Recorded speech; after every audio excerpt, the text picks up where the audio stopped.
Before we kick off, registrations are open for our 24-hour leadership challenge on March 7 and 8.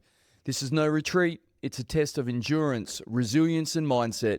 You'll move, learn, lead and push beyond your limits. All the details are in the show notes or at highpl.com.au. Let's get into the episode. Welcome to the Leader More podcast. Our motive is to pass on what we've found helpful over the years through leading teams, running operations, and dealing with life's challenges. We hope you enjoy.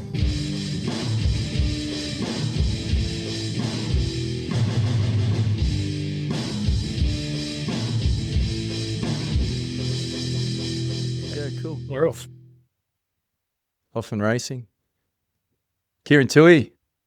It'll great. It's an honour to have you on our podcast, mate. Your background, 14 odd years in the Australian Army, and then pretty much since then, for the last 12 to 14 years, dedicated yourself to mental health, and suicide prevention and supporting people, and now researching it with with Flinders University, which is must be a really cool sort of full circle sort of moment. But mate, we grew up. We went to year one together.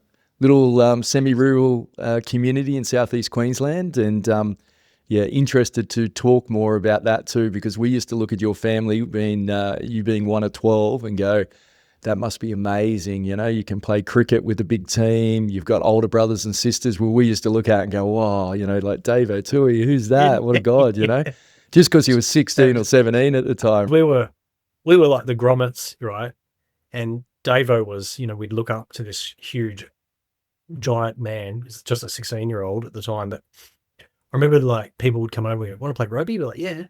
And I think you and John came over and we were playing rugby. It's like, this is out of whack. This is out of balance. And they're like, what do you mean? It's like, well, you've scored about 50 tries and we haven't got one.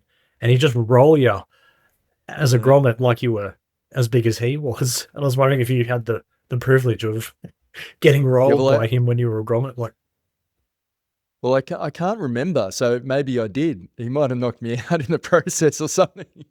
Fond memories, mate, of that, like just thinking back to it. And we used to run around on motorbikes, and you guys had, I think, around 10 acres, and you would mess around, and it was funny just going over to your house, and it was just mayhem, right? People running everywhere. It was just like being at school, And then the bedroom set up where it was just like a hallway, and then all these sort of partitions through, and we're thinking, oh, this is different, like, what's going on here?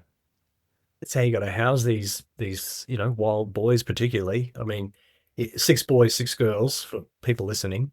As you said, perfect cricket team. Bigger carbon footprint than Beijing. It's nuts when we get together. And I remember it was wild. We were wild boys, and luckily, acreage, I think, is the savior in all this. It probably saved, I don't know, many of us going to prison. I mean, because I got shot before I joined the army by Luke. You remember him, the little one? Yeah. Well, what happened there? Well, he took to me with the slug gun and at point blank. You'd think he would have done it down in the bush, but he did it in the house. And it was on after that. So we would have a good Barney, that's for sure. And but yeah, I loved it, and loved you guys when you came around, and loved going to your place to get on the bikes and have a run as well. And your mum looked after us, which was very gracious of her. Yeah, no, she's a good woman. She likes to look after everyone, that's for sure. But mate, so you in the pecking order, where were you? What number? 10th in the food chain. Yeah. How did you find that? Like growing up, like I get that you didn't know anything different, but like reflecting on that, it's funny. You don't think much about those as you're growing. The circumstances you're in. You do compare yourself to, other kids at school, like clearly not rich, cooking off a fire stove and all that. But, and to be, I don't know what the word is, rich, wealthy with so much, siblings in that regard. It's interesting, as I'm older, I reflect on it quite differently, and especially working in mental health and a lot of, issues or potential issues with mostly blokes that we encounter, and terms like toxic masculinity. I'm like, I was very lucky, and I say what I'm about to say in a very innocent, loving way. I had a lot of my upbringing was supported by my older sisters. They would wash me and bathe me, feed me, and that's how it helped. We'd all, all Mm. all chip in to give a hand where you were able. So I grew up with women, and I was a little boy, and I could observe. We'd have a shower together in a beautiful, innocent way. I know not every family's like that, um, but it was good. And I tell people that, and I say that because some people think it's weird. And to me, I'm like, well, to answer your question, I think it's strange not to.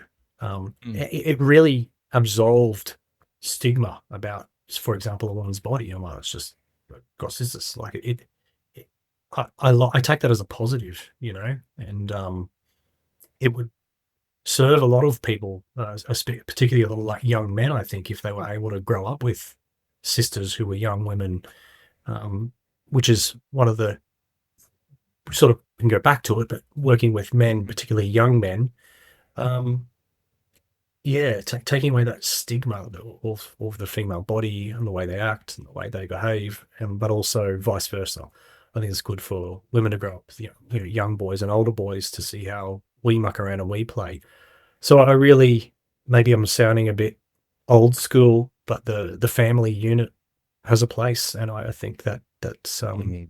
not only not for bad reasons, but to try and survive today, you can't have 12 kids. Well, So you can't like, yeah, like thinking back to that is like your mum and dad, Vera and Dave, like Jesus, 12 kids. So um, housing 12 kids, feeding 12 kids. You mentioned mum had a wood stove, so no electric stove. It was a wood stove. So I suppose there's plenty of kids to chop the wood and all that sort of stuff. But it's a bit of it, a process. It's not just turning on the gas or turning on the dial for the electric version. Showering together. Like I remember we only had, there was three of us, and we would bath to save water, and you'd want to be the first one in the bath because if you got in there second or third, you knew someone had pissed in it, and it's just like I'm in first. But on another level, when you've got 11 brothers and sisters, that's for sure. yeah, it's funny. I was looking at a photo the other day, and I think Liam, the brother above me, is just a pair of shorts, no shoes, no top, with a chainsaw, and I'm bare feet, just chainsawing a log, and I'm there next to him holding the end of the log to chuck it in the back of the ute. Um, I wouldn't advise that, but it was just how what we knew.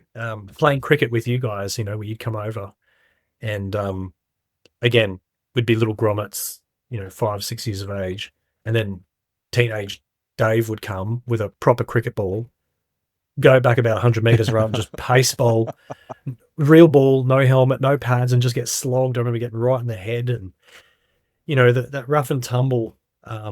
I think is helpful, and I think there's it can be done in a measured way, and I feel like it's not like that anymore. And again, No, not from well, bad reasons, but no, but like you're right. Like you get older and you do sort of ponder some stuff, don't you? Is that you look at your upbringing and having to save money and, being scrupulous with, water and electricity and all that sort of stuff, being shot, like you would, if that happened in a household today, like people would think that you should be reported. Like what's going on? That it's just a different world. But that upbringing, like you said, like you think of all the life skills that you've picked up. You mentioned about you're surprised you're not in prison. Would you say that if you grew up in suburbia, your poor neighbours, firstly, right? Like, say you're on a 500 or 600 square meter block, and you got neighbours next to 12 kids.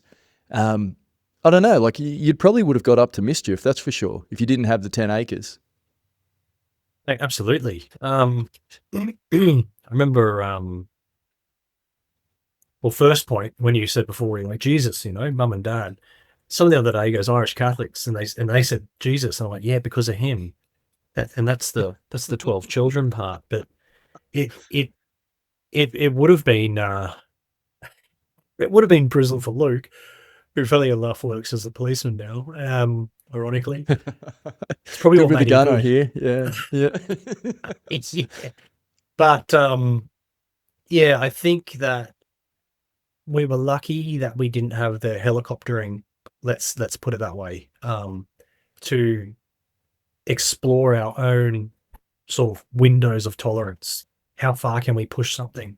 How far can we push each other? Um, it was unbridled and a bit wild. Mm. So it was really polarizing. There were times when it was pretty scary. And then there were times when everyone was just like natural comedians and it was hilarious. So yeah, I think it, it was enjoyable. And I think naturally I'm actually, if I lived on my own as a single, what do you call it? Single child, I would have been quite introverted, but I had to learn to step forward and lean in. And so that became a practice. But I remember always looking for solitude, even as a little kid. I would walk down the bush on my own, and there was this lovely rock that I'd sit on, and it was just quiet. And I'd look at that, the dam in the middle of our property, Yeah, I and do. you just the reeds would sort of channel the wind, so it sort of. And I remember just seeing like a duck just skipping down. It was bliss for me. I'd zone out like a mini Buddha as a kid, and that was sort of how I refreshed the tank. And then we go right, you know, back into the circus. You better start being funny or Yeah. defend yourself. Well, yeah, like you've got a strong humor streak, right? Is that where that comes from? You have to, you sort of stand out a little bit, and humor was a way to do that. Yeah, 100%. Yeah, I think this is another thing we lost because when you encounter adversity, and that includes time in the military or a war zone, you can be as serious as you like about how bad it is, but then when someone drops a joke, it just lifts the room, even in really dire situations. And it's so taken out of context today, and I think we've lost the art to do that. Even if you watch a comedy show and audience members are now offended, it's like you've gone to a comedy show though. I struggle to understand their perspective, but for some reason they want you to understand theirs, and it's tricky. So Well, yeah, and the hypocrisy of that sort of thinking, isn't it? And you don't hold it against people for thinking a certain way or believing a certain way, but why is that right? Just because you say so. Yeah. yeah, yeah, exactly. I think I can appreciate that everyone has their own perspective, whether you like it or not. There's as many points of view about the world as there are human beings. So I think, excuse me, as I grew older, it's really just being able to manage my own thoughts about what I think they're thinking, and I can Mm, almost guarantee you're wrong about what they're thinking about nearly all the time. And mm. we sort of we gaslight ourselves. It's like, Daniel, did he look at me that way? Is that what he means? And Daniel's like, no, not at all. Where did you get that from? And it's in my own head. Um, Overthinking it. yeah, like, well, you might have been, but we never sort of challenge our own Yeah. insecure thoughts. Go, well, how true is that? That person who walked past you, and I don't know, you nodded to say g'day, and they didn't. They ignored you. That means they're bad or whatever. It's like, they mightn't have even actually visually computed that there was another human there, and you'll Mm. take offense to it. It's like, Yeah. why don't we And challenge ourselves? well, yeah, it's a great point because it's one, even if they did do that, even if it was as bad as what you thought, why does it matter so much? Do you really care? You don't know the person, and even if you did know the person, like, I understand, it's not so easy, but it's a reflection of them or not on you, and that way of thinking, and that's probably nearly a little bit lost now, is that we get so hurt when there's something that comes our way, and that resilience just isn't there as much as probably what it needs to be, you would say. Oh, you're going to get me going deep into things here, and this is and I think it applies to leadership, what we're talking about in many respects too, because you know the ancients, let's say, would call it self knowledge, and um,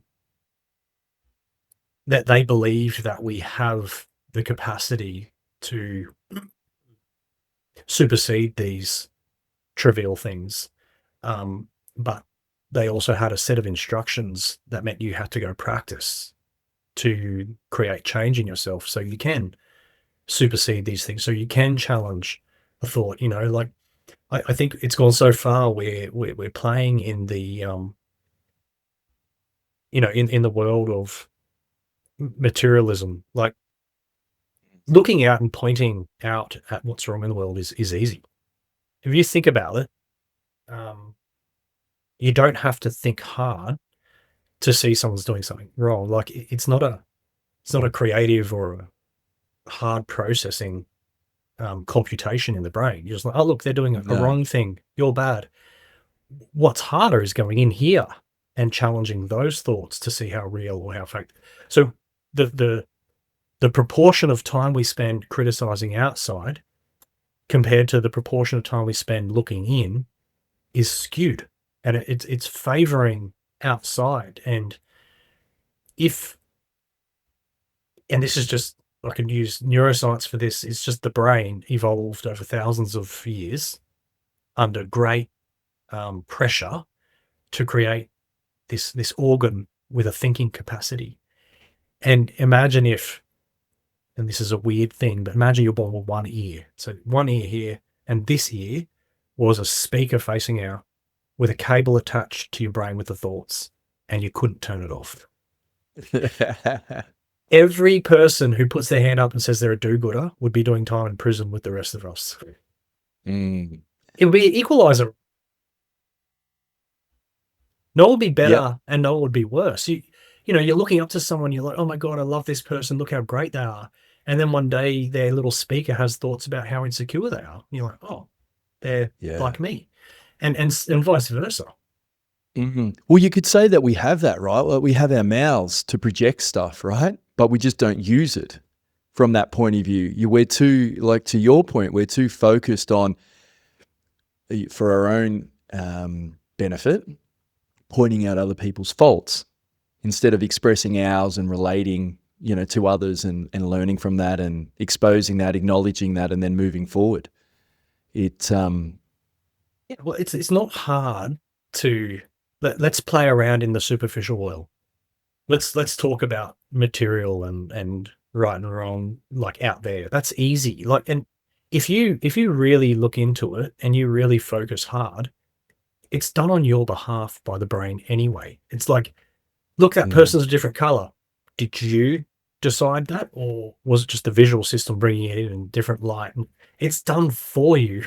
It's not to be woke is not terribly difficult. You just got to say the right things about what's happening out there.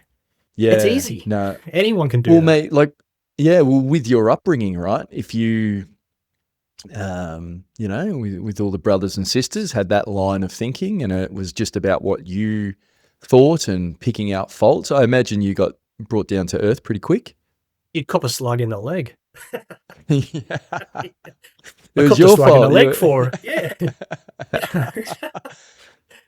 you're right, and it taught me negotiation, and because you had to negotiate sharing stuff. There's one place with little to go around. How do you divide it equally and evenly? So from a young age, you learn to stand up for yourself, but the best way to help get what you need is to be of a service to the others in your area, and it'll come to you. But it's not to say that people who don't do that are bad. I think it's to say that people who do that are probably under a lot of pressure today too. So while I can appreciate different, trains of thinking and what have you, try being a single parent in Sydney paying rent or owning a home and a car. Like, good luck. That's stressful. And if they're, worried about the health and well-being of their teenage children, I don't have kids, so but I could imagine I wouldn't have the capacity all day to be a scholar and a poet and so gracious and courteous. There would be times where I'm so stressed and tapped out that I need to just walk past people and maybe it looked rude, for example. So I think, we owe it to ourselves if we've got the capacity and to others to look in first and then try to understand, who you are, and then that can be a benefit for others second. And how did you find school? Like growing up with that sort of practical nature and being out and about, did you find like the classroom pretty difficult or you enjoyed it? I just enjoy mucking around and having fun. I didn't Yeah. academia. I had no interest. I still really Yeah, don't. okay. My You boss went for isn't lunch, listening. yeah? Yeah. I just like to play. And there's another thing we've lost, play. I love just mucking around, having a joke, trying to poke someone to see a reaction, and make it fun. And there was a lot of innocence in it. I was, as much as the family we grew up in was quite unique, I believe I was very naive to the outside world and the dangers, or perhaps I saw the outside world as safe to be naive. So yeah, I actually didn't really like it. I think I barely studied a minute right up until the end of high school, and I still passed pretty well. So I did all right considering, but it just so I think I was a young developing ADHD boy. I needed to get out and run and spread my wings, not sit down and Do focus on a some book stuff. and read. Yeah. And mate, was it pretty clear that what you wanted to do, like going into the military, was that just an easy thing? Like, and it's probably good to touch on your family history within the military. Like there's a really strong, a really strong history of that. Yeah, I was calculating earlier, including my grandfather was World War One, and like he was born in 1895. I'm 43, so the gap is big, and because he came back from war, fought in Poitiers, France, and his diary is hectic. Then he was an older gent when he had 10 kids himself, and so my dad's at the bottom of that 10. So the gap between him and that dad is already big. Then I'm 10, so you can see that the decades have passed, and so out of the five boys, out of the six brothers, five of us were in the army. Dad was army, and grandpa was about 75 years collectively that we'd given to the Australian Imperial Forces, if you want to call them. It's amazing service, mate. What a sacrifice from one family. Yeah. I mean, and I think sacrifice is relevant to my grandfather. And a lot of them guys didn't even know what they're doing. They thought they were going on an adventure, and then they get off a boat and just get shelled. They're like, the PTSD or the shell shock is real for that generation of people. And Vietnam was similar. And I say this with all the sensitivity in the world, but modern warfare, we've got a history of what we saw people doing. We've got a history of how we saw them return. We have some barriers of what we think, or expectations is probably a better word, of what it could be like. And so for me, my time in the Middle East a few times, I enjoyed it thoroughly. But it was a very different sort of combat, and I wasn't in the special forces. I call them, there was two armies over there, or two militaries. So the Special Forces Army, they would, be waking up as I'm going to sleep. They put their goggles on, they go out and do the job. Yeah. And then the Channel 7 Army, which is the Hearts and Minds Army, which you saw, and I was part of that. Don't get me wrong, there were pops and bangs and some pretty crazy times, even with the regular army. And a lot of guys I know in the regular army had a lot of combat under their belt. But different to the Special Forces guys. And I think reflecting on it, we're trained so differently today as well. And so this sort of goes into after my military, when I worked in mental health with veterans, that the people coming back from modern warfare are expressing that shell shock like they did in World War One. It's more a moral injury. So it's not the nervous system playing up, because I have a theory, which I call expectation theory, Okay. for PTSD. And think of this. I know a guy, special forces guy, who did, I think, 7 or 8 tours, heaps. No dramas, slept fine at night. He went back to Australia for a break between deployments. He got T-boned at an intersection. Boom, PTSD. Had nightmares about the car crash. His body would ramp up going through the intersection, but then went back over to Middle East and was fine again. But Fine. driving was always a thing. Now, it could be, the comorbidity of PTSD seeping into the car crash, let's say. But I suspect I did some work with the V8 supercar team, and I asked one of the drivers, well, one of the most prolific rates of post-traumatic stress disorder are from car crashes. How come you don't have it? How come none of the racing car field have PTSD? He goes, well, we strap in, we've got a helmet. We go out in a car that we know can probably save us, and we are expecting to maybe hit a barrier. There's almost zero PTSD in car racing, none from crashing, and they do it at 250k an hour. So why do we have it when this person? So what I think's happened is the type of training that we go into today, like military, helmet, a pretend house with pretend people with pretend bullets. It's not too much to expect once you've trained the brain in such a way through repetition that it's going to be like, oh, a bomb went off. I didn't expect that. You did. Yeah. Hey, I crashed my racing car. Exactly. And your expectation of what might and might not happen seems to determine how a person can react to it. But also, once they come back, how they frame their responses from an incident as well matters. Okay, well, talk to me about that. Oh, well, so after the military, and this is true, I did have some pops and bangs, let's say, and I was at a cafe in Cronulla with a friend, army friend. Anyway, they were doing roadworks next to the cafe, so the ground was shaking, and there was like the diesel fumes in the air. Like, I don't know why, but the next minute I was under the little table at the cafe, like trying to hide. And I wasn't, long back from my third tour, and a couple of big bombs went off over there.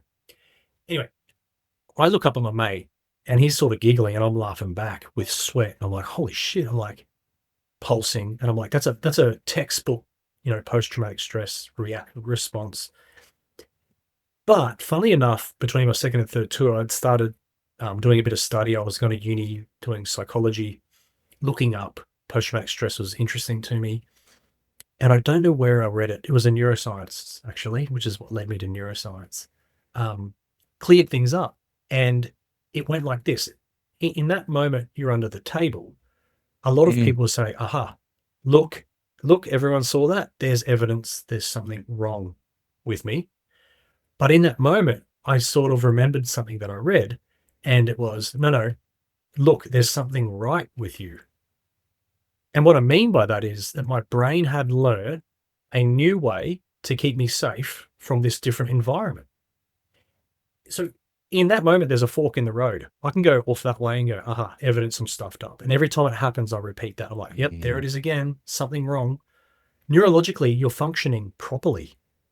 If you were nature and you designed a brain to go to a pretty hectic place and not take cover after you return, when the ground acts like it could be a bomb, now I'd be sending you to the neurologist to check why you're not taking cover.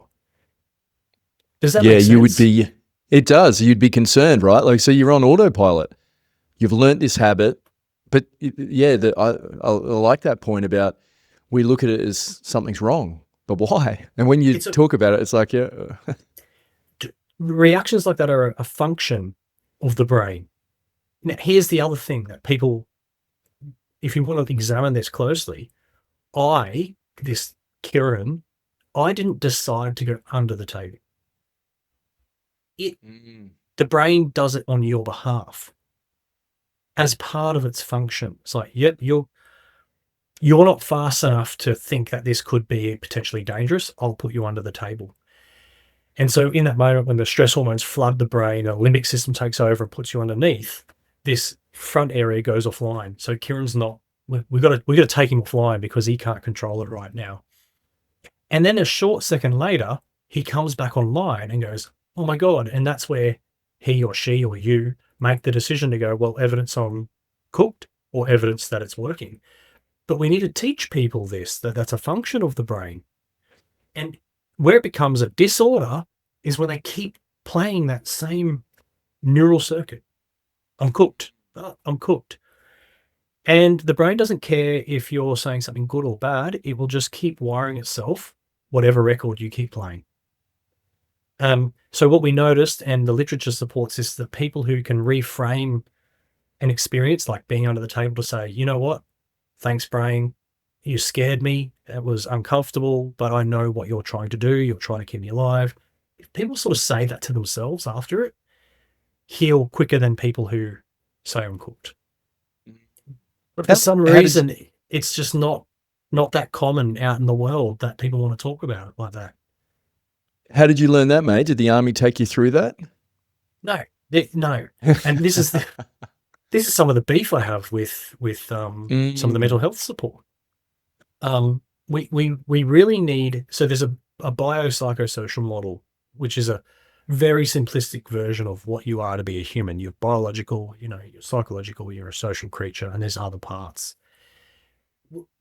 We cherry pick. So psychologists will look at psychology, and biologists will look at biology, and sociologists will look at sociology.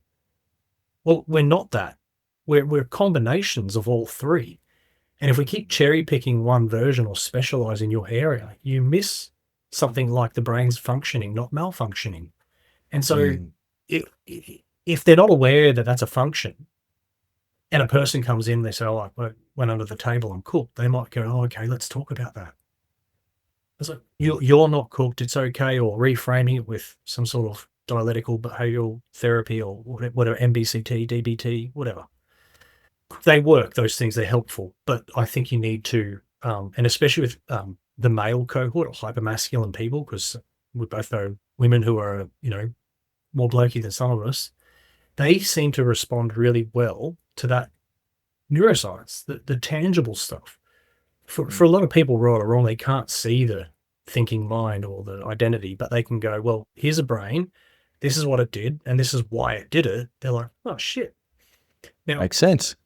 It makes sense. So there needs to be more conversation around it. And I think that if we can set soldiers and people like that up with sort of expectations before war zones, you're less likely to have poorer outcomes and rather come back and understand that, it was stressful and I do need a period of rest, but I understand why the body and why the brain is doing what it's doing now.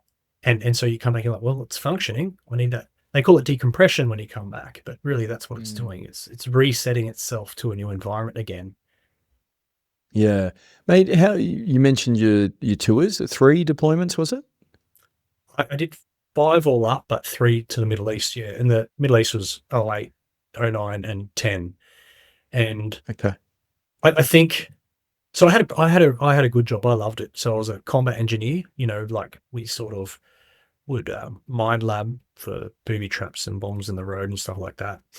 That was scary when I didn't have to mind lab, but I had to ghost wire, like checking doors for traps and stuff like that.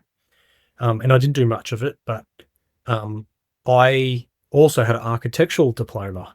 So I was lucky enough to sort of, it'd be like, I remember rocking up to a site, ghost wiring the entrance after the infantry secured the area. Said, yep, you can go in, but you need to check the doors and some other, there's a pile of bricks and stuff like this. That was apparently a bomb might have been there or whatever.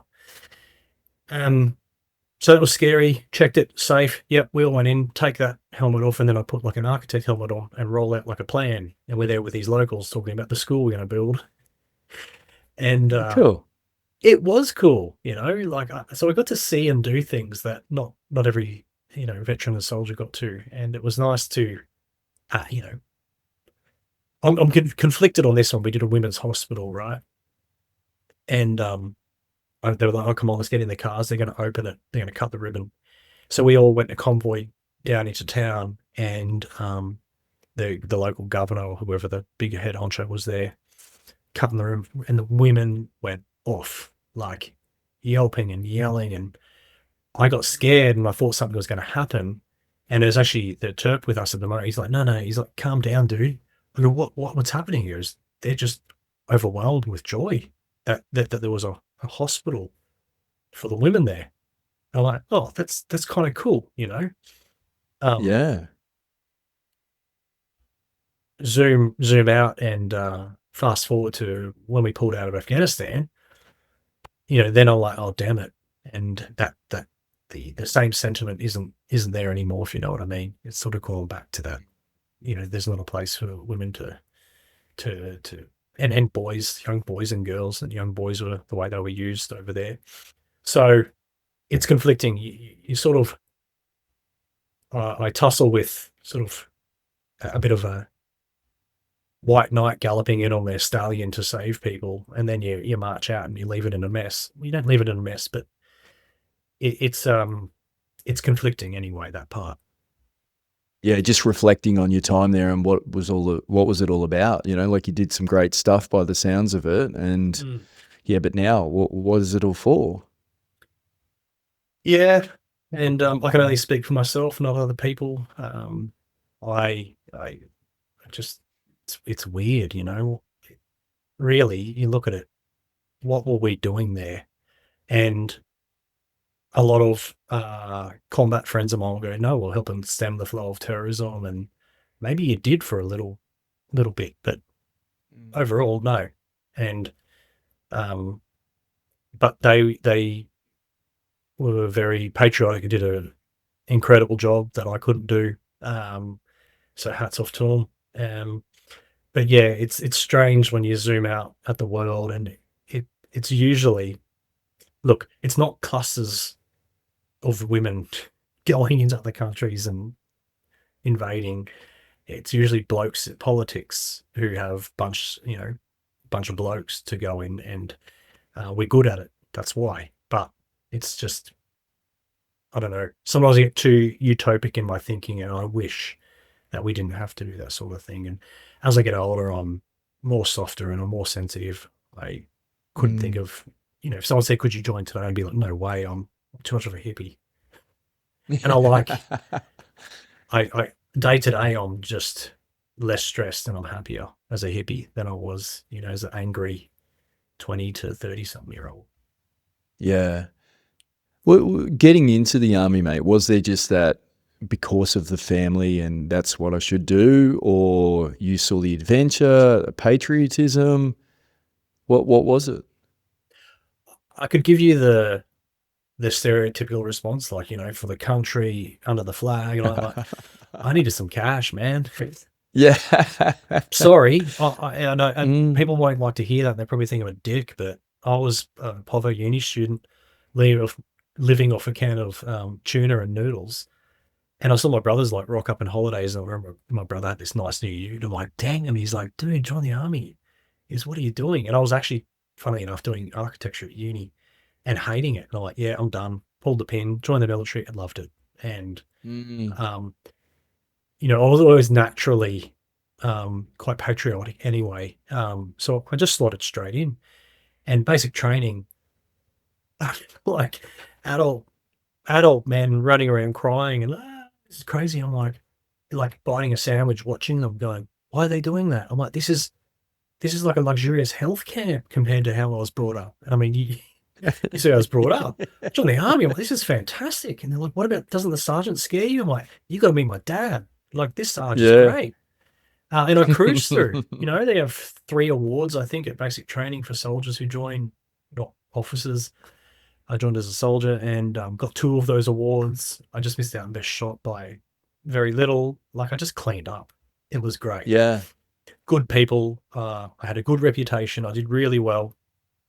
And then there was a fall from grace, in the last few years where I was booted out unfairly. So, yeah, that was when, I was on this naive high going, I'm bulletproof, I'm untouchable. Even the Middle East and going to combat didn't worry me. I actually wanted more. But then, yeah, it got political and I got the boot. Yeah, well, let's talk about that, mate. Like, because it's something that I've sort of delved in over the last sort of 12 months with what I'm doing, and particularly with this podcast, when you research different guests come on, and I've been exposed to, I suppose, what we're going to talk about from a sporting point of view and a corporate point of view. But I am astounded that it happens to people like yourself who have, that have gone over and put themselves in service of the country, and yeah, you mightn't have been a frontline soldier, but you're over in there in harm's way. You have a choice not to do that, but you chose to do it. Your family's got 75 years of service from World War I all the way through. So to hear something like that happen with those type of stakes, it just astounds me. And it's quite interesting. Yeah. First thing, today there's no line. It's everywhere you go is front line. But you can certainly say that there's people who are putting themselves deliberately into an area with more risk than people who are going to areas with less risk. So even the admin clerk, I remember, a mortar came near us, and the admin guy with me, we were. It's frontline everywhere, but yeah, there's less. I'll just say less bullets in one area than another area. So the special forces guys, though, yeah, they deliberately, and some of the infantry deliberately, and my fellow combat engineers deliberately, engineers are the front line a lot of the time, where they're out in front of the cars checking that there's no mines under the road. Like the SAS guys and the 2 Commando are, they're the tips of the spear. Both have a sort of slightly different specialization, shall I put it. But don't get me wrong, more guys were injured in the normal military, like non-special forces guys have been blown up and caught bullets as well, just that they weren't deliberately seeking it out the same way that they were. Anyway, I digress. Yeah, but yeah, it's a great point to make, mate, because it's you're over there in a country that's in turmoil, and it's not as though you're offshore away from it all. You're in there.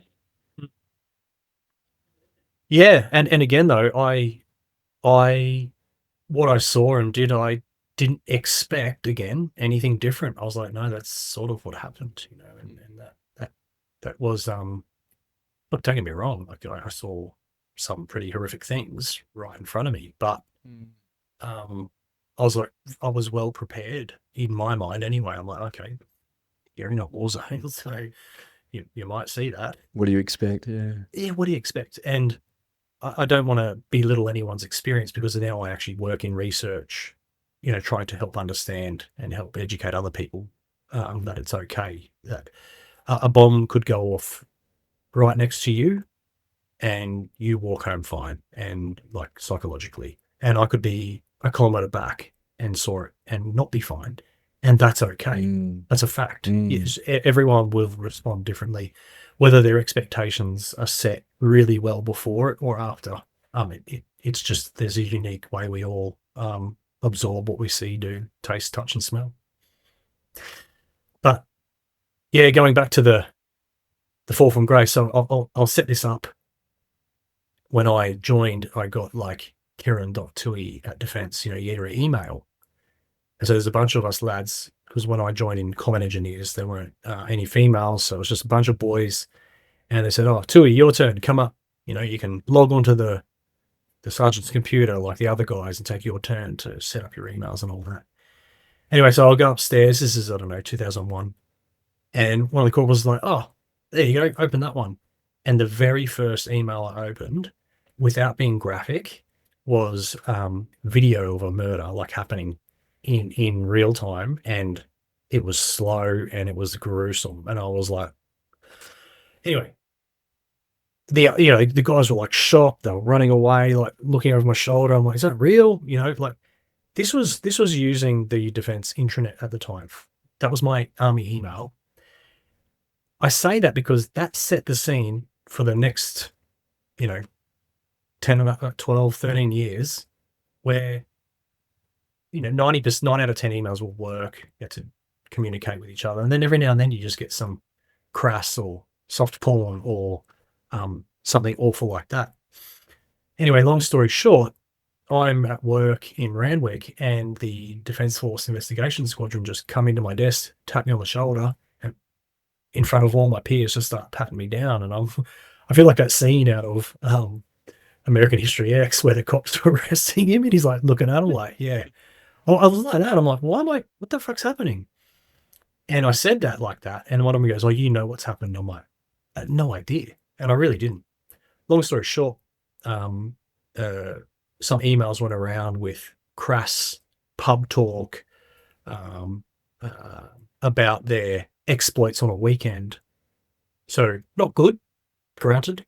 But I didn't even get the email. I didn't know what was in it. But because I knew these guys, they said, well, because of all these other emails you've had since you've joined, it looks as though you condone that sort of behavior. So you're out, buddy. I was like, what?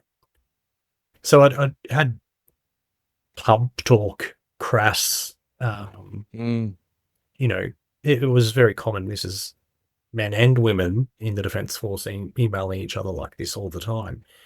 And no one took offense. There was nothing about anyone. Anyway, on the 4th page, so I had discharge paperwork. On the 4th page, it said, although it appears you're not involved in this incident, we believe because of the other crass emails that you condone that behavior.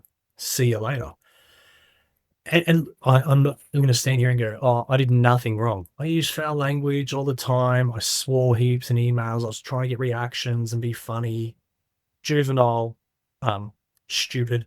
And the rules at the time of the Defence Force were, we'll give him a warning, give him 3 warnings, and then, work from there. But it wasn't. It was pretty much out you go. And as I got home and unbuttoned my shirt, the chief of the army at the time was saying, we got rid of these rapist, misogynist, and I'm like, what? And yeah, literally, man, that was awful. And I went home. I remember I was living at Maroubra Beach at the time, and a friend who had a daughter who I love like my own. I don't have any kids. I used to change her nappy, like me and this girl, we're tight. We're tight again now, which is lovely. But at the time, I walked in that afternoon, and his partner saw me like this, grabbed their little girl and ran out with her because this creep or whatever. It broke my heart, man. It was like, what do you, I went to my mate, like, what do you think what is it that I did that you're, reading in the news? And that was really not combat or anything like that. There was moral issues with withdrawing from Afghanistan, but we hadn't at the time. This is 2014 and something like that. It was that. It's been, you grow up with sisters who you love. Weirdly, I don't know if anyone knows, I came out of a woman's stomach, strangely. Like, I love my mum. I love your mum. I love, I've always had a great relationship. I've got lots of girlfriends. I never hurt them. And then you're sort of told on nightly news that you're a misogynist sex pest or something. And the girl I was seeing at the time, she just disappeared. She didn't come back. It was a really awful time. And they said, you got 3 months to get your shit sorted and you're out. And I'm like, how can you do that? What about the warnings? And what about... So that really is what set me on a downward trajectory from there. I was being told you're something you're not. And it's like going into jail and all the other prisoners say, what are you in for, mate? And you're like, I'm innocent. They're like, yeah, righto. Good story.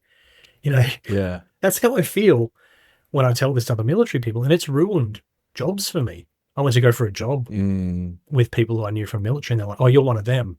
See you, mate. I'm like, so it was really tricky. And as much as I adopt, a lot of stoic wisdom and practices, it doesn't make that go away. Other people will still hold it. So you've got to, I have to keep practicing all the time when I encounter someone that, you know, they'll have aversion, but you've got to really consolidate inside yourself and be 100% sure you know who you are there.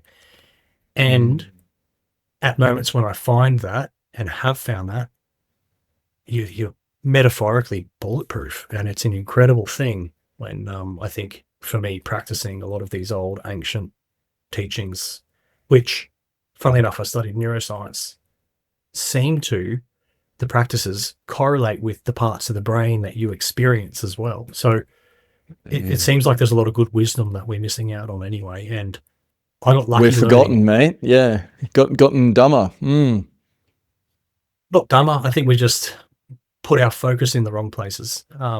There's a really nice saying misattributed to Albert Einstein nonetheless.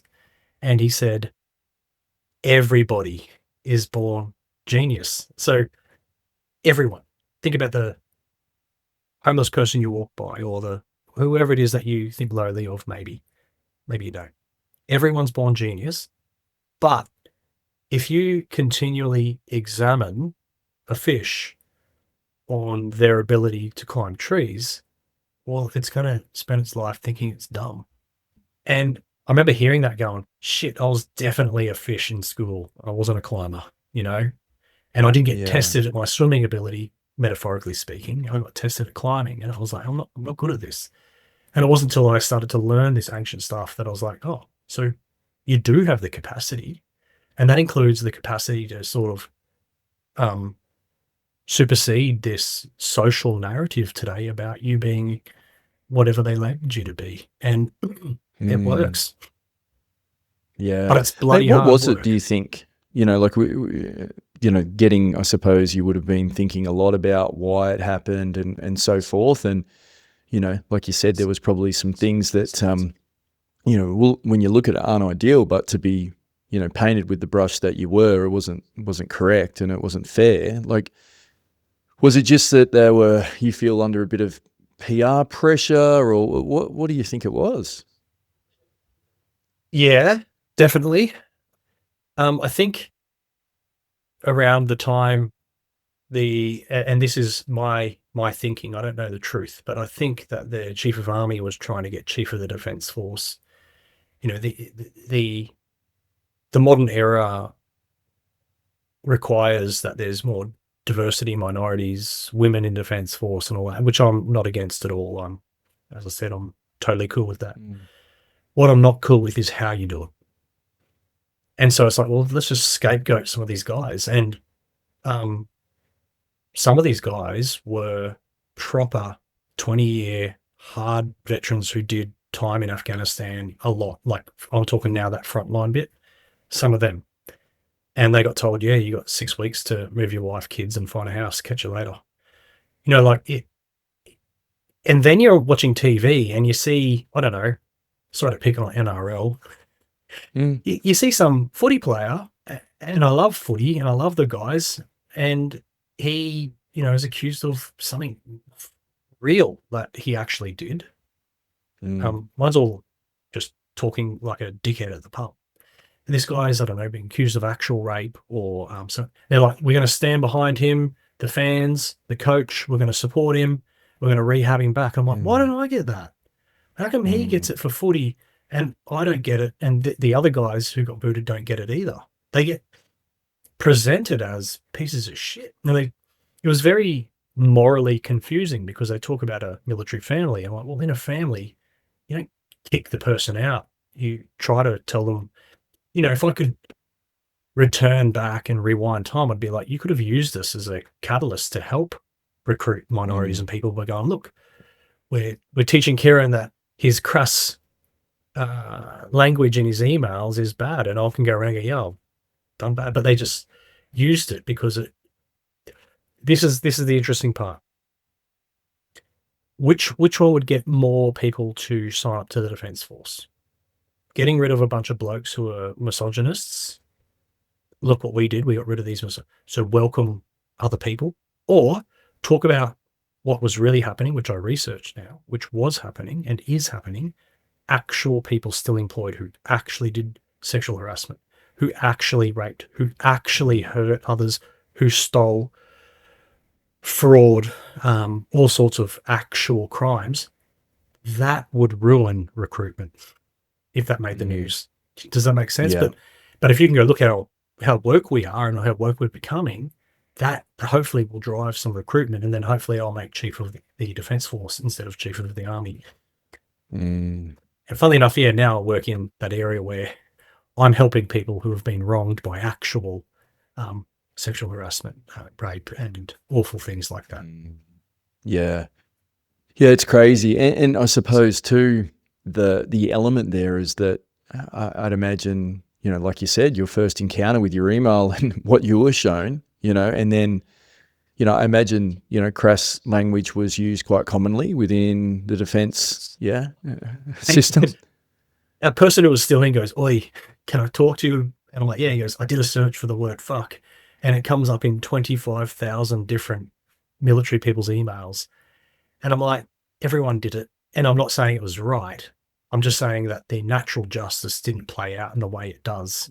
You know, so, you know, and lots of the emails, so the Defence Force had to make a folder and go, "Look, here's the emails." It's like, why have you redacted her name? Why isn't, and so there are actually a lot of women who, which I still am mates with, by the way. I love them. They're like, she sent me that, and you've blacked her name out, and she's still gainfully employed in a really high position and doing well. So you sort of, you see that happening. Like, this is really just lacks. You see this narrative. Lacks fairness. And then again, I got lucky compared to a lot of people who are removed from the military like that, where I was in Sydney and lost as hell, lost as you get. And I happened to start, I was still doing uni, finishing psych, unfortunately. And I don't know what drew me to a meditation class. Anyway, this old fella, he was in his 80s, and he knew a bit about my story. And he used to, amazing guy, he'd walk over to you and put his hand on your cheek. And he goes, "Hello, my boy," with this beautiful big smile. And I'm like, holy shit, who are you? And I was what's like, going on here? who does that? "Hello, my boy." And then he sort of took his hand back, and he's like real dapper, wearing a suit. He's like bald with that hair on the side, and just oozed wisdom, had a limp. Anyway, he looked perplexed, and he said, "You're a soldier, aren't you?" You know, and I'm like, "Yes," like, you know, feeling a bit sorry for myself. And he does this. He goes, "Well, you're not much of one." He goes, "Get up." He goes, you got to fight, my boy." He goes, "You're a soldier. You stop fighting." And I was like, holy shit. He saw that who I say I am, I've compromised. He goes, "What are you giving up for?" He goes, "Sure, you've got a battle, but if you say you're a soldier, then fight." And he goes, but it's in here." And I was like, holy shit, man. And look, I don't think everyone will respond to that comment the way that I did, but it worked perfectly in that moment. And he saw what I needed, and I needed that, you know, who I say I am, I'm not being. And that's when the fight of my life actually began. But again, lucky that he was there.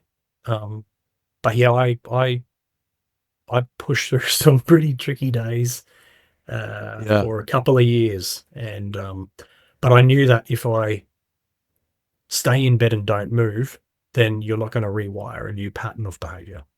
So you get up, you sit up. It's like you've got 20 kilograms on your chest every morning, even after 8 hours sleep. Sit up, move one leg, move the other leg, straighten them, walk to the toilet, grab a toothbrush, put the right amount of paste on. That it was that monotonous, that dry, that boring, mundane and depressing for about 2 years. But, you know, again, those old practices were like, keep going. You know, Marcus Aurelius has a saying. It says, "Nowhere can man," capital M. It's not a male thing. It's an abbreviation of human. For God's sakes. "Nowhere can man find a quieter or more untroubled retreat than their own soul. Above all else, you have resources in here which you only have to contemplate to secure immediate release from the worries of the world. I'm like, okay. Well, that is different endorphins and oxytocin and all those things. He's right.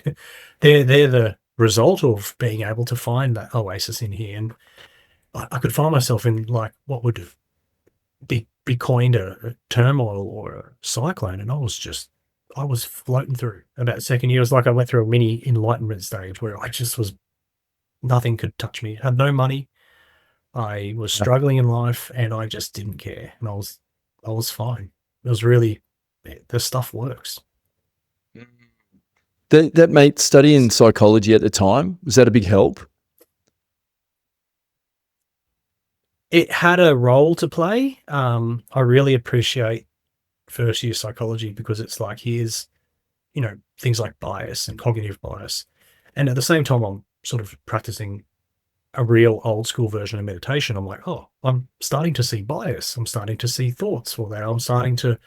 So it was interesting how the ancients taught, we've put into different language, and now we've got, tools that we measure it with to try and go, really, if you understand the metaphors and the parables and the stories of ancient wisdom, they've taken them, put people in functional magnetic resonance machines, and they can measure parts of the brain that change with certain practices. So it was almost like complementing each other, if that makes sense. And then, but to be honest, I found the ancient teachings and practices way more powerful than going to therapy, because I went to psychologists and stuff like that, but just didn't resonate with me.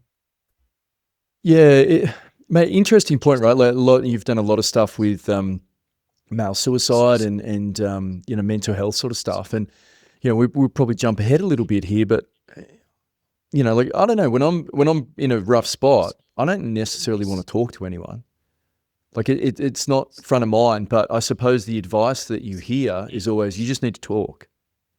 You just need to talk. And it's like, well, yeah, firstly, I don't want to talk to you if you're going to tell me like that. Like that's who made you the Almighty and knows everything, right? It might work for you. That's great. But, and even if it does, like that approach probably isn't the best. But, like, mate, talk to me about that. Like, what, psychology wise, and your experiences with that, just both from your own personal journey, but then also to the people that you've come across throughout your, throughout your time supporting people with their mental health. Yeah, I agree wholeheartedly. Look, we are, and I'm talking about the middle of the bell curve. The middle of the bell curve, heterosexual male, is quite different to the middle of the bell curve, heterosexual female. We have outliers. No argument. Controversial statement there, Kieran. How dare these days? In other words, the jobs like mining and construction and army and police and firemen, generally attract a hyper-masculine type of person, generally. So the middle of the bell curve will tell you that. And that's who I work with for probably the last 15 years. How long have I been out? 10 years. Something like that. Anyway, yes. Why do we all of a sudden, Daniel's gone through a rough patch, he needs to talk to someone.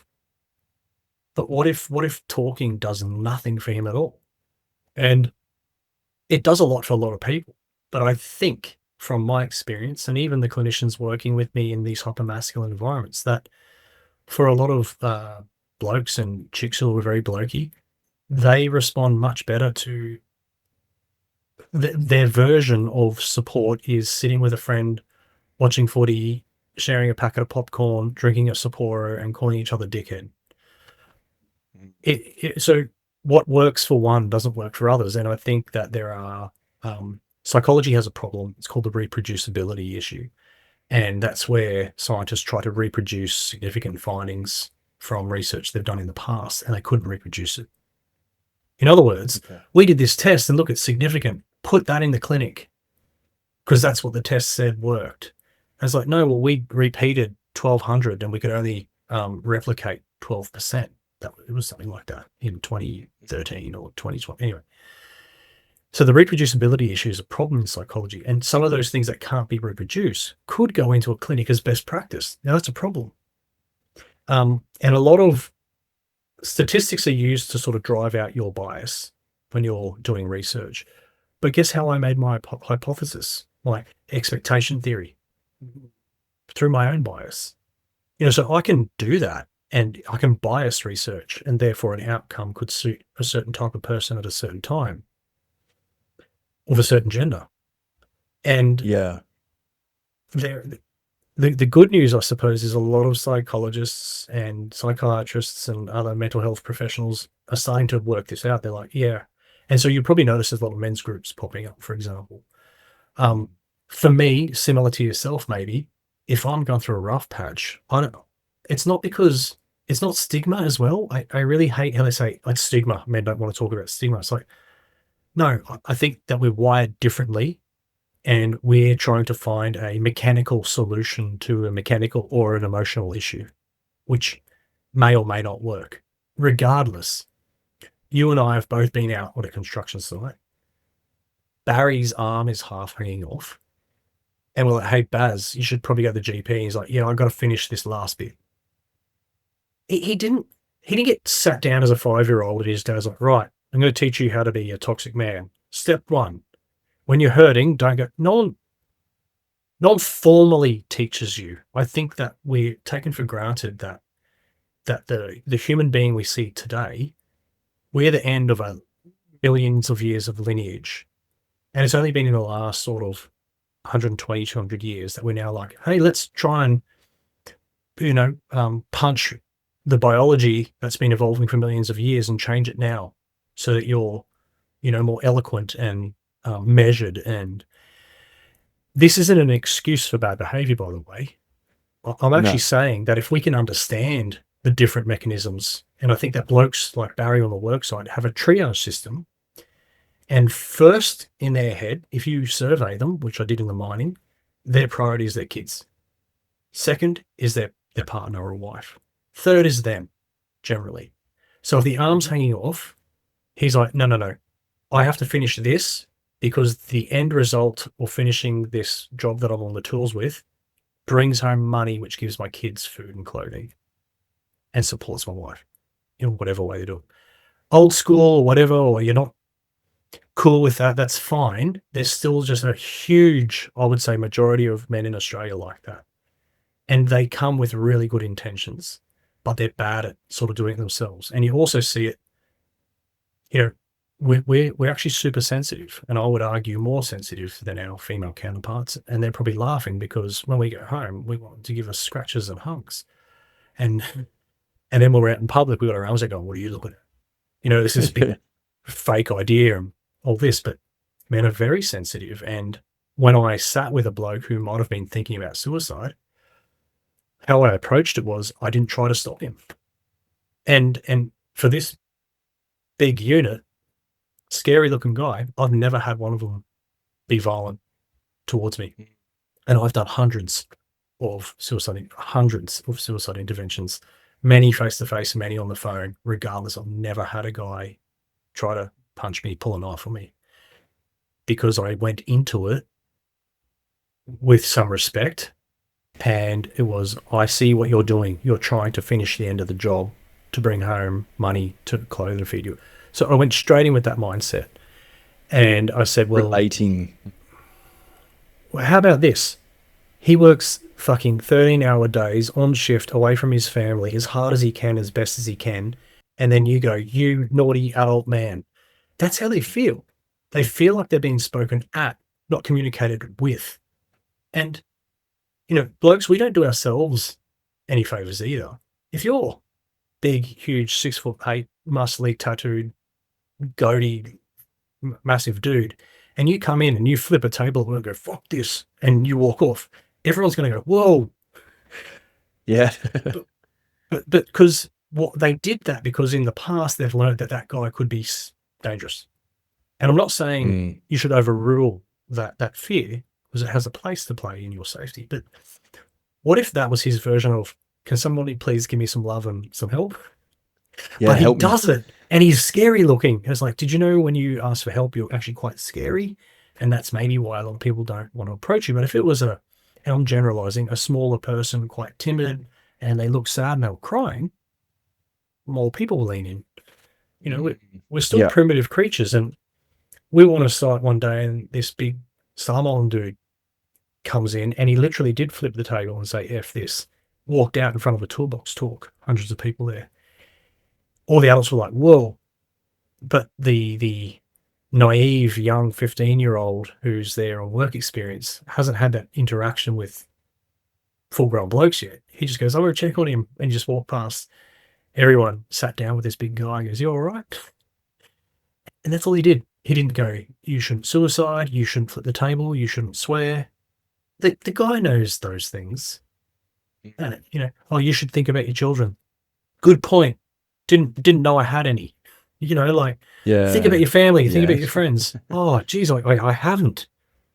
Like, of course he has. And that's okay to say that. We're maybe it's the first time you're coming to this stage where you have to do a pretty heavy intervention with someone. But I would recommend just listening. Just shut up and go, dude, what's going on? And tell me about it. Tell me about it. And then he'll go. Yeah, mate, that stigma around, hey, I don't necessarily need or want to talk about my feelings. So that means that I have an issue communicating my emotions. Like, it's just it's a narrative that gets put against men a lot. Like you mentioned, when you can sit down, relate with people, they will articulate it perfectly. If you go in and the approach is very much about, you should do this, or why haven't you done that, or you should be doing this, you should be looking after yourself more, and judging and dictating, it's like, and tone as well. Like, we're sensitive. Like, I agree with your point. It's like the environment has got to be right. The relationship with that person has got to be right. And their approach has got to be right. Set, mate. And some of the smartest, most impressive EQ I've heard have come from the biggest, roughest, tough blokes I've seen on a mine site or a construction site, and I'm like, whoa, dude, this dude is schooling me.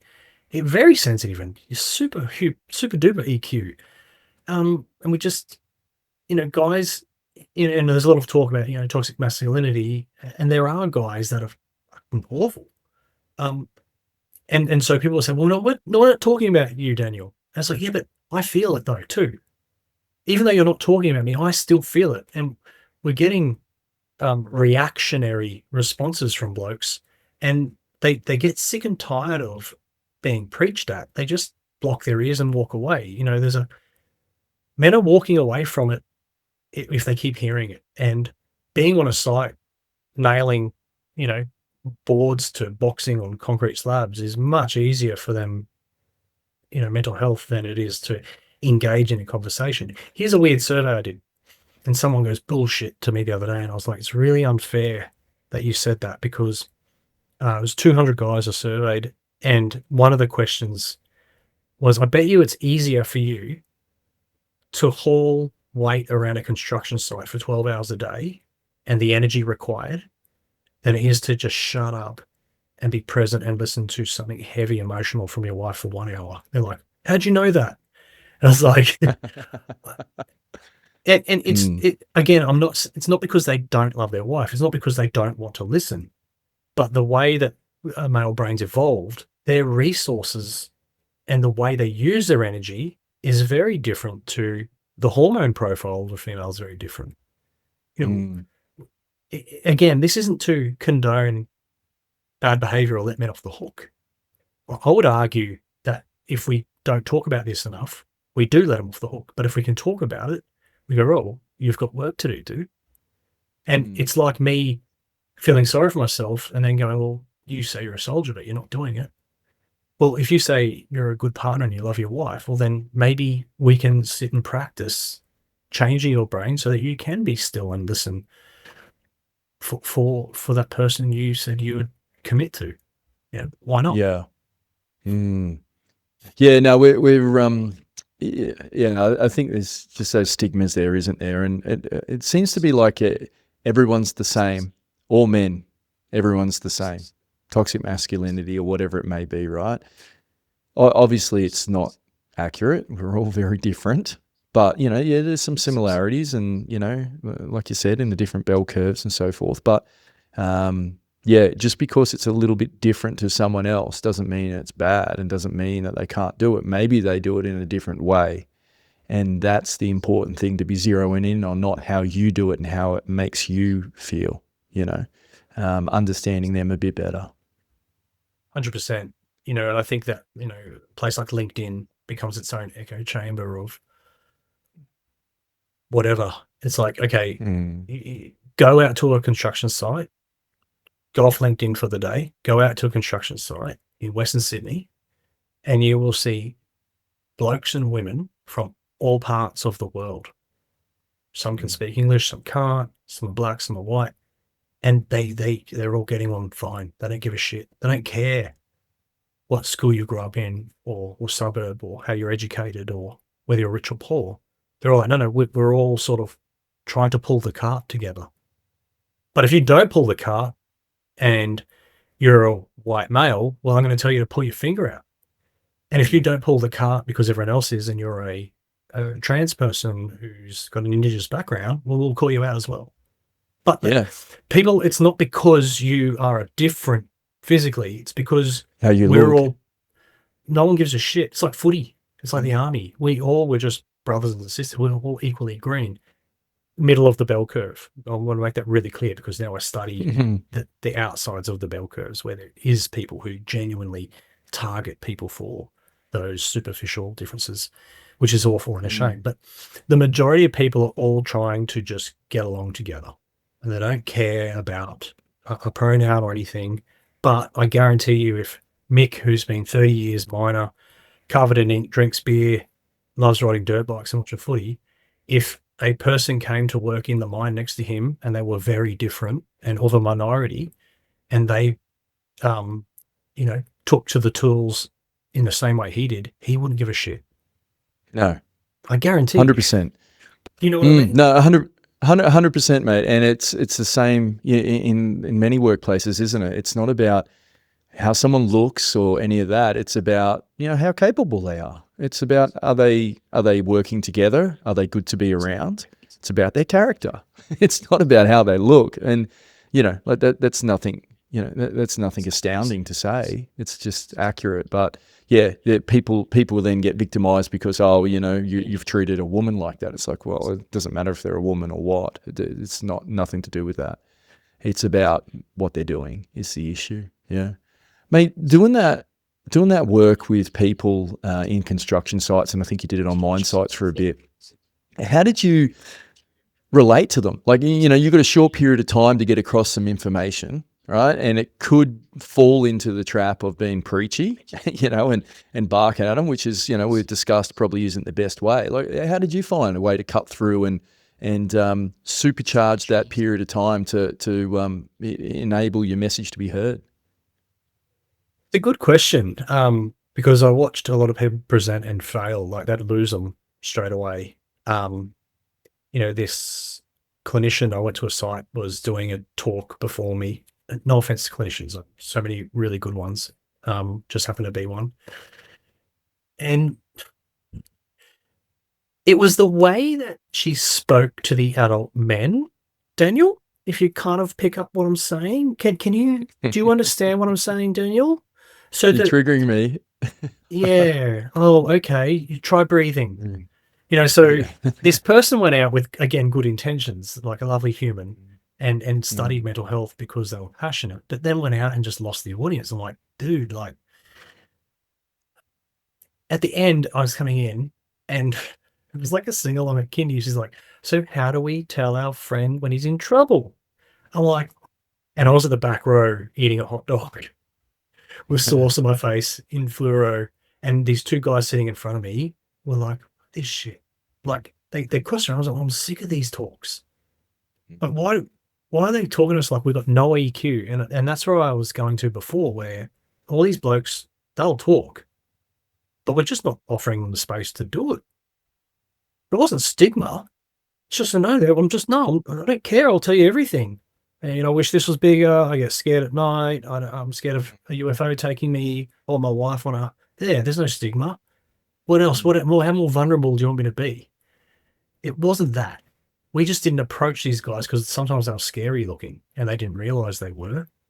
And that made it tougher for them. So it compounded someone to give help. So I think that you've just got to be yourself. Because if I go out the front and try to act like one of the miners and I haven't been a miner, they will cut through you straight away. I'll pick it up. Yeah. Yeah. Like I'm not, but also there was some, I used to call it psychological arrogance, where they did that sort of conversation where they talk like that because I don't know if these guys will pick up psychology the way that, we do. And I'm like, man, they will walk all over you with it. Like I said, some of the most profound and highest EQs were actually in construction and mining. These guys blew my mind with how they could speak and how they articulate. I was really impressed. So that would be the first thing. I think just I was so comfortable that I wasn't nervous. I'd go out there and go, oh, hey fuckers, how are you? And they go, rrr, and the whole crowd would be like, yes, we're on. He said, fuck. Yeah. And look, I'm not saying you go to a corporate setting and do that, but I had a ball with them because my colleague, Vinny, he's this big dude. Vinny's half Maori, half white, and he's big. And I'd go, okay, Vinny, they're relaxed. You can come in now. And like me and Vinny would do like a performance in front of them where Vinny would be like, fuck you, Toohey. Look, you speak down to me, you fucking. And so we'd have this like openly just teasing each other before we started. And they're like, these guys aren't professional at all. This is great. And it was because we needed them to be relaxed so we could talk about suicide as well. So it wasn't taking the piss out of such a heavy topic. It was to go, hey, Vinny's been in this state. I've been in this state. I just told you all. Anyone judge me? And they're like, no. I'm like, so why do we get worried about feeling judged when we say it? But no, you don't even know me. And so we were able to start the conversation just relating like that. And I think that, when the more I got to know at the core of who I am, the more comfortable I was in front of other one to go, the more you know yourself, the less shield there is up. And the less shield there is up, the more they go, oh yeah, I might listen to this guy. He's not trying to be smarter than me. He's not trying to be more of a miner than me. He's not trying to be more physically tough than me. He's just him. And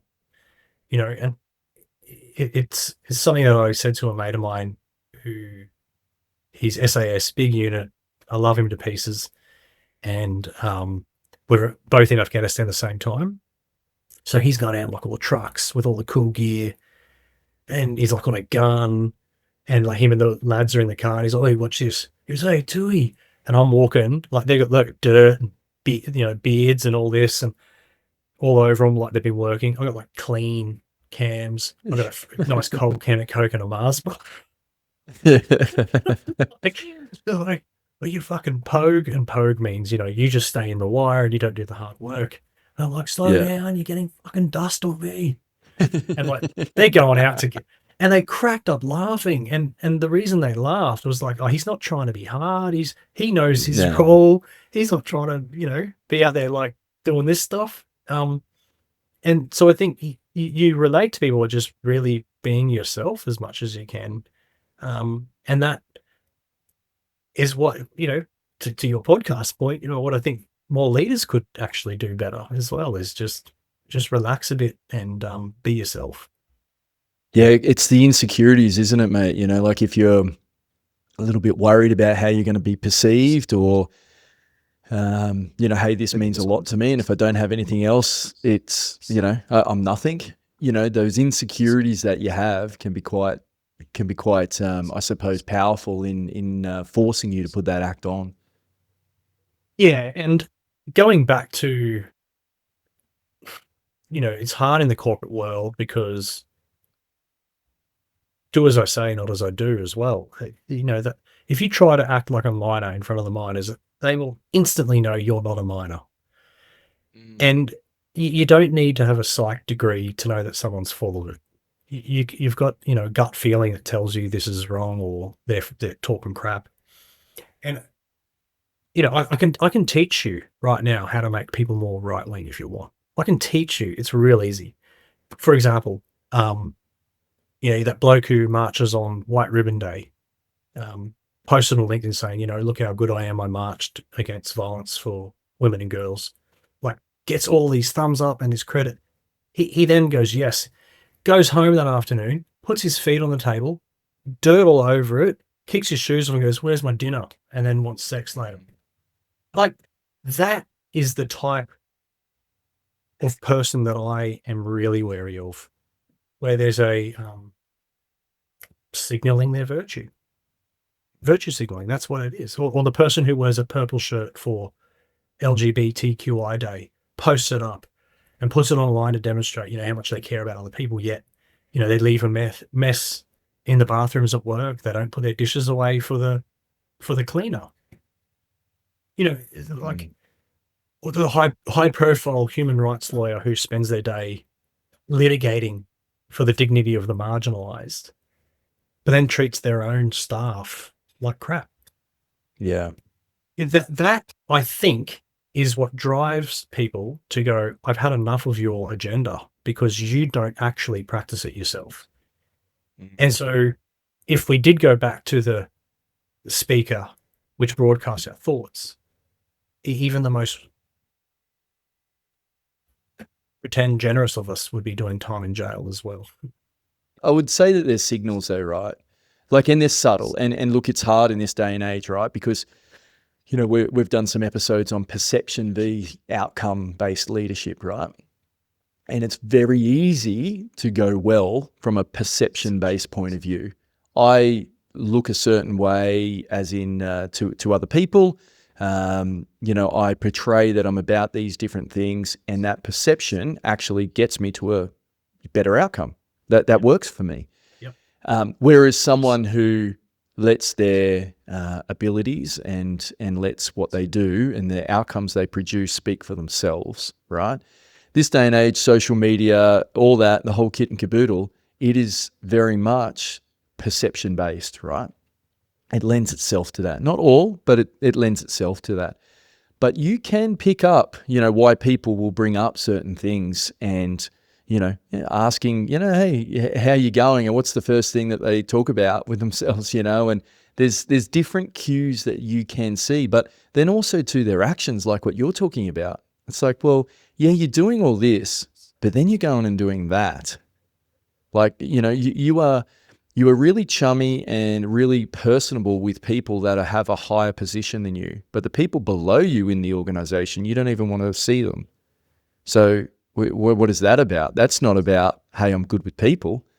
That's about that I just want to, suck up to the bosses, because it can get me somewhere. Like, it's very obvious, those subtle hints, that we don't give it the time it deserves and acknowledge it for what it is a lot of the times. 100%. And, I've got to be mindful of being on my soapbox here and preaching as well. Like, isn't that what I'm Yeah. doing right now? And so it and also mindful of utopia. I get stressed because I'm trying to be woke isn't bad, by the way. I think trying to be good is much better than trying to be bad. I just think that the way you do it is what will get people on side or not. And so the way you do it, I can get right down into the weeds if you want about the mind and how it works here, but it depends how much. Go. Okay. There was a practice called meeting the need of any situation.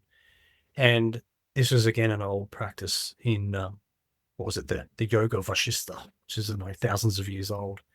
And they talk about being present. And when you're present, whatever need is in front of you, you'll see. So let's modernize this conversation from the Yoga Vashista to driving your car on the highway. Have you ever driven from, I'm just making this up, home to work, and then you get to work, you're like, oh shit, I don't remember driving? Yeah. That's called highway hypnosis in contemporary psychology. So who drove the fucking car? Everyone can understand that experience, right? If you're a driver. So where was your attention? Yeah. Oh, I had a fight with my wife yesterday and I got to pick up groceries. What did she want again? Like I'm late for the phone bill. Somehow the car's traveling at great speed safely. Mm. Now, that's good. That's how it should work. That's the brain becoming, some call it unconscious competence, where the limbic system's driving the car and Daniel can think about other things in Other life and things. somehow the car got there. That's an analogy for how some of us go from being a kid right up to death. And again, it's not wrong. That's how the brain evolved. If we want to make the brain is made to be efficient. It wants to save glucose and use it as best as it can so it can reproduce. And then you can die and then the new ones can come along. To do that in the most effective way, it needs you to just chill out while the limbic system can take charge. So here's an example where right now we've been talking for an hour and a half, but if I say what I'm about to say, have you been aware of your breathing? Now you are. Yeah. Luckily, we're not left in charge of breathing. So it's people, what I'm about to say, people don't like to hear either, but there's a lot less free will than you like to believe. So we're just following. The brain's a prediction model. It learned things as a kid, and then it uses that as, so say you're learning about mathematics as a kid, you're not real great at it. And then when you head to high school, it'll get all the years of math it had and give you sort of math thoughts when you're in math class. And then when you're in the footy field, it'll give you sort of footy thoughts or responses. So it turns on different systems for what it needs you to do in any given moment. But if you watch closely, what's the next thought you're going to have right now? And when a thought does thinking come, about what I'm thinking. Yeah. I'm thinking what I'm going to think about now. Yeah. I wonder what it is. But Daniel doesn't produce it. It comes from a place we don't know. We can call it the subconscious, which you have no part in. And then it puts it forward and goes, here, let's see if Daniel uses this. So thoughts come from this subconscious and then they come into our awareness. And if you don't see the thought, well, then you didn't make a choice. Viktor Frankl was the prisoner in the Nazi war camps, and he said, between thought and response is a space, and in that space is choice. That's where choice is. So we do have free will, but we fluctuate in and out of it, and we don't know. So as a leader, you'd really want to know. It would be helpful if you understood these tiny practices so that when thoughts and ideas pop in, if you're observing them, you can't be them either. So who we are is the collection of thoughts that come through our minds. That's who we are at different times. I'm angry at 8 a.m. and I'm happy at 10 p.m. Who I am changes all day. But the primary level or the substratum that observes the thoughts is what we are. Who we are will change all day. Happy, sad, pretty big man today, pretty weak, wimpy little guy tomorrow. Identity is fluid, really. It's shifting constantly. But that substratum, that layer below, is the same in everyone. It doesn't age. It doesn't comment. That's pure awareness, conscious awareness in neuroscience. That's subconscious, not subconscious. It's conscious. It's there. You can't see it though. It's the seeing. It's like you can't see your eyeball, but you know it can see things. It's like that. It's not mystical, but using that space to observe and go, right, here come the thoughts. They're going to keep coming anyway. Yes, I'll use that. No, I'll turf that. That's real discrimination as well. Yeah, and probably something we all need to do a little bit more, you would say.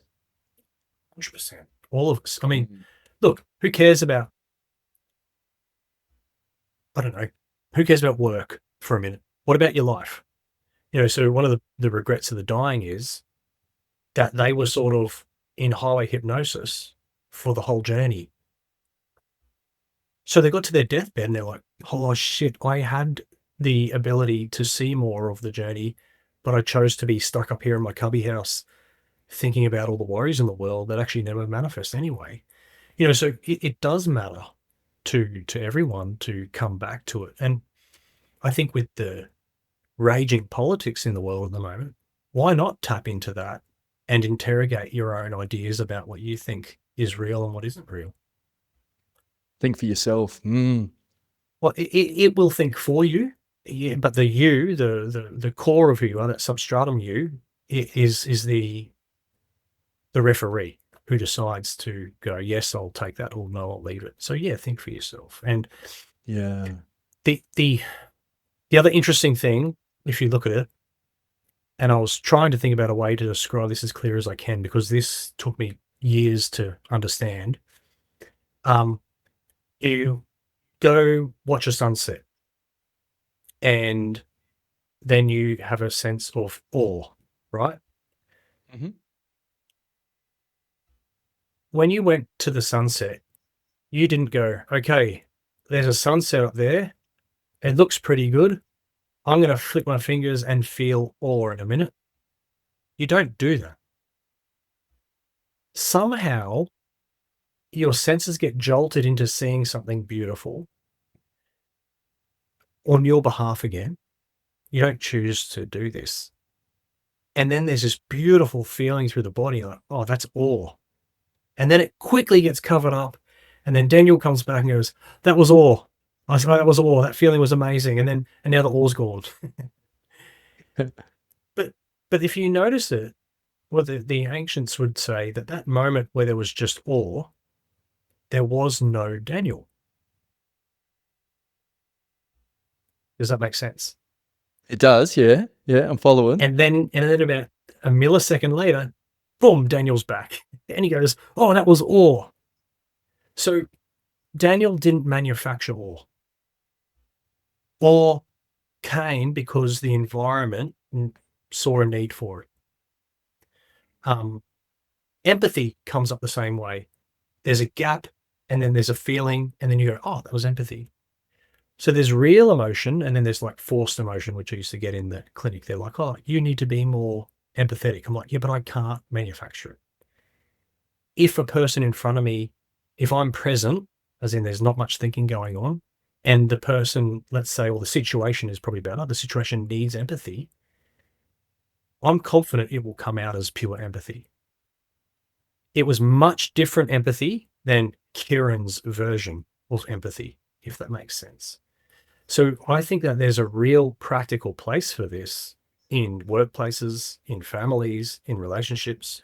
If we can be more present with other people, a need will present itself just fine. And that's what they would call faith. Yeah, and faith not necessarily in a religious sense, right?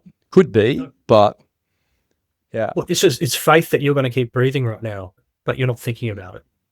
It's letting go of control, that you need to do this or need to do that. Just stopping and go, well, if I'm present with this person, I have faith that whatever's needed in the next 5 minutes will come up, but I've just got to get me out of the road for a minute. So metaphorically, they call that death and rebirth as well. That's it. It's not a body coming in again. It's very obvious when you read these old books. They go, oh yeah, there's awe, and that is the death of Kieran at that moment. And then there's rebirth, where Kieran comes back in and goes, oh, that was awe. And there's nothing wrong with it either. If your brain isn't doing that, I would be worried. But why don't we examine the mind and the patterns of it more closely? Because, you know, if you want to change all the blackness and darkness in the world, why not go inside and change the darkness and blackness in yourself? Start Why there. not? Why not go find a good teacher or a mentor and quietly go to work on your own self-awareness? That's probably the best gift you can give the world. Hmm. And yourself, right? Yeah. Psychology. So psychology and neuroscience, right? So is psychology dangerous in the fact that it's behavior based and it is, I suppose, reflecting on what's happening as such and not necessarily like neuroscience? And correct me if I'm wrong, because you're the smart one in this conversation, right? Don't lie. Neuroscience is about, okay, well, that's the textbook on how the brain works. It's not all the different emotions. This is how it's wired and how it goes. A more mechanical look at it. I don't know. Talk to me between the two there. Say dangerous psychology because I am biased against. I studied it and I just don't like it. And remember before I talked about the reproducibility issues. That's a big warning signal to me because we talked about how they're like, why doesn't Daniel talk? And I'm like, well, that's because psychology says he should, but I think they've missed the mark here. That's where it's not the best for everyone. But neuroscience is like, well, doesn't matter if you're man, white, black, pink, or yellow, you've got a brain. It needs blood and it needs oxygen and mitochondria and neurons. And generally speaking, the prefrontal area does that. The visual system does that. So if you talk about a brain, you can capture everyone you're speaking to. But if you talk about psychology, you're only going to meet the needs of a few. It's like, I don't know, if you want to talk about superficial things like skin color, go for it. But you'll be in the weeds forever because it's endless. But if you talk about the skeletal system, well, now we're all talking about the same thing. You know what I mean? Like, neuroscience is more objective, and neuroscience also doesn't suffer from reproducibility issues to the same extent that psychology does. It does have some, but nowhere near the amount of As errors many. made in psychology. Yeah. So for me, if I want to reach a wider audience of humans, talk about the brain, not the subjective experience, because every single subjective experience is unique. Well, and that's the dangerous part, right? Is dependent upon the person. It is subjective, right? It is, and I will use the word dangerous, and I think it's dangerous for blokes, for a lot of blokes, where they're like, why aren't you, men should cry. I'm like, yeah, I always have. But Mick never has, and he never will. So leave him alone. Actually, now he's not talking because he thinks that what you said makes think there's something wrong with him. You know what I mean? And I want to make sure this isn't a man versus girl thing too, because a lot of the women I work with are the same. A lot of the girls are like, no, I just don't cry. Leave me alone. I'm like, fuck off. So, yeah, I think, there's the example in, it was actually a police friend of mine who said, oh, I remember we are talking about this. You've probably seen this as well, where they're in class as police students or whatever they're called. And the person in the front lecturer is talking, and they set this up where a guy comes in with a mask and he just runs in, grabs the book and runs out. And everyone's like, what the? And I'm like, right, what did you see? And there are as many versions of the story as there are people in the classroom. And they're like, so if you're going to be a policeman or a policewoman and do the detective work, what's the true story? And they're like, oh, shit. There's 50 in the class, and then we've got 50 versions of that story. That's psychology. But there's a camera in the corner of the classroom, and it's going, let's play the camera back. Captured everything perfectly. That's neuroscience. It's not discriminating or filtering its perception through bias. it's just pure light reflecting off the instruments inside the machine, and you get back a clear picture of what occurred. So I want to be mindful that it's not saying psychology is bad. I'm actually saying that neuroscience can help us understand why there were 50 versions of one story, and it can actually be a complement to individual growth, self-knowledge. And it's I don't know, it strikes me like of, my perception of anything to do with the brain, psychology is more prevalent. Like you hear about it more, right? Neuroscience is just like this new age thing that you hear, and mainly to do with podcasts, right? But it's messed up that that's the case, right? That, the actual way it goes compared to the vast, ways it can come out is the version that we focus in on.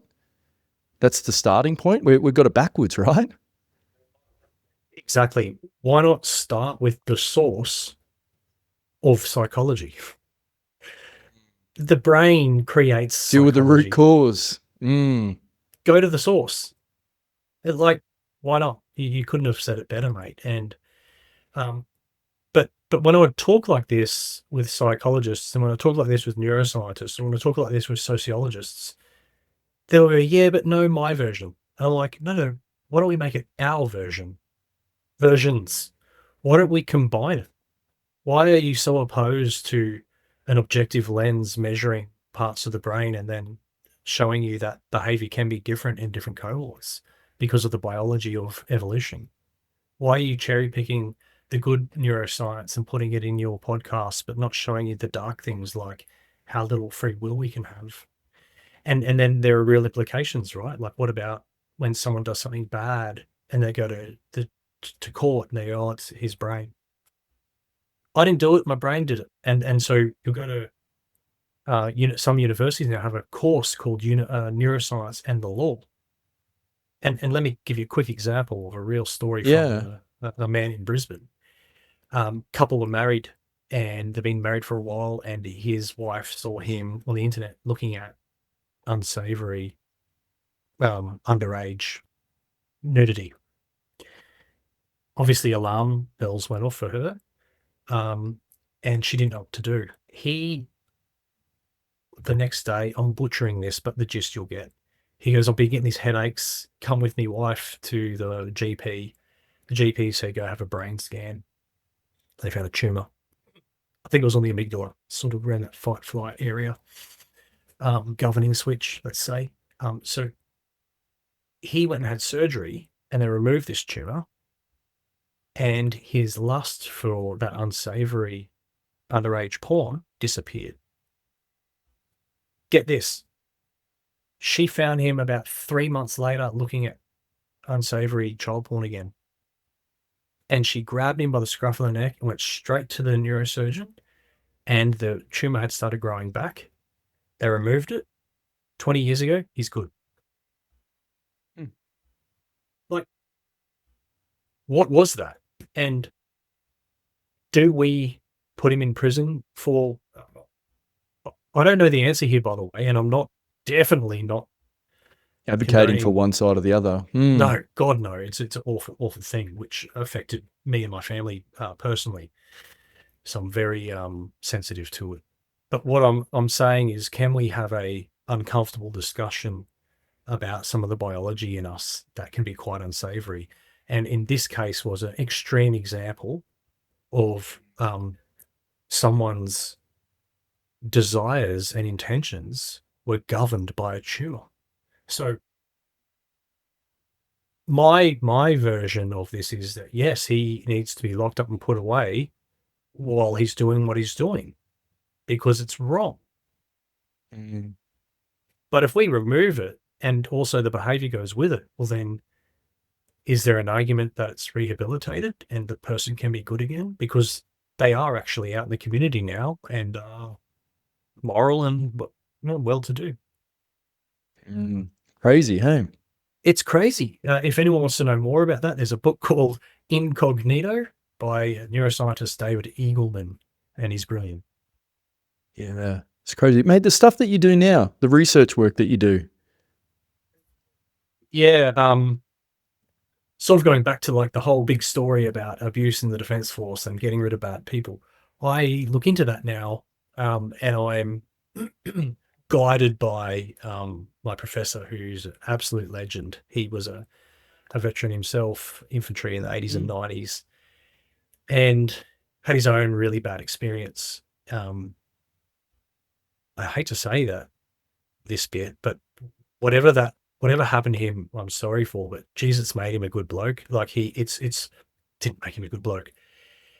It drove him to do what he does today and really look out for people who are genuinely going through awful institutional abuse in places like the Defence Force. And the Defence Force is, I still have a lot of good friends in there who are at a very high level and are involved in the psychology and development. And I know from them that they're sincere about stopping this rot that happens. But working under Professor Ben Warren, is a super privilege. So we will, let's say, interview a person who had a bad experience. They could talk for an hour or two, and then we grab their script and we code them. And think of coding like brain scans. I do heaps of brain scans, and then we put them on top of each other, and then there's a heat map, and there's hot spots where commonalities. So the stories will have hot spots, common things. Yeah. So if I interview 50 people, then betrayal and leadership abuse might be the most common thing that was in the codes, for example. So then we can write a report and send it to whatever place we send it to, or publish it, and then that goes into the body of literature, which can help then change for my good friend I'm thinking of in the military. She can grab it and go, yeah, okay, look at this. These are the areas we need to adapt our policy and training because we're clearly seeing too much of these things from the research. So it's very dry. It can be very dry and monotone, but it's super important that the people who tell their stories, we do them some justice though. And that means we have to take utmost care of their story, and then the time and sincerity and detail Respect. to respect. Yeah. So it's good, mate. Yeah. I imagine it must be it must be very rewarding, mate, to be a part of that process. That's for sure. Yeah, it's different. I've been pretty lucky, like my life's been up and down, but I don't regret a single thing, and I'm super lucky. My wife's awesome. You probably didn't see in the podcast, but she's in the spare room, and she's like, "Are you on the podcast?" And I'm like, "Yeah." Can you crawl when you go past instead of going in the camera? So she's done a few laps now, and I do that every day. It's mutual, trust me. I love her. She's the best. Little commando rolls. Yeah. Getting in. Yeah. I'll have to look for it. You won't see it, mate. She's good. I'll put an arrow, when it happens. Yeah. You just listen for you hear the crawling, and the kettle's gone a few times too. But look, man, all in all, I'm bloody lucky. And don't regret what a a story too. Fantastic. On to that point that you made about Ben, it's like, you think about your stuff. If some of the stuff that happened to you didn't happen, which was terrible, and some of the dark places that you got to, well, you probably wouldn't be as passionate about what you're doing now, right? Yeah, mate. Oh, I agree. It's weird. It's like, geez, am I condoning the bad shit that happened to me? Because now I feel like I've learned so much from it. But I think I've thought about the answer to this, and we've got to be mindful of change and doing it in a way that, it got to a point where I wanted to end my life. That's too far. Like the punishment didn't fit the crime at all. Too far.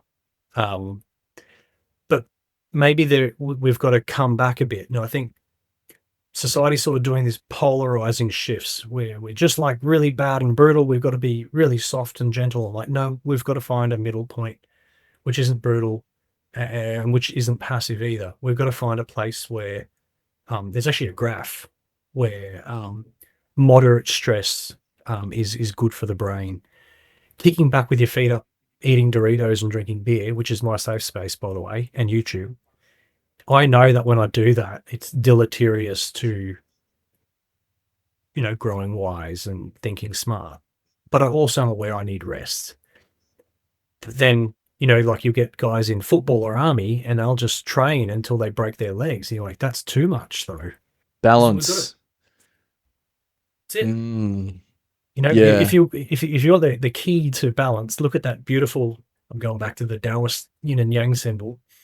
It's like half Mm, white, half black, and in the white, the majority of the white, there's a little bit of black. In the majority of the white, there's a little bit of black. There's a bit of white, and then it tapers off at the ends. It's like a bell curve, but in a circle.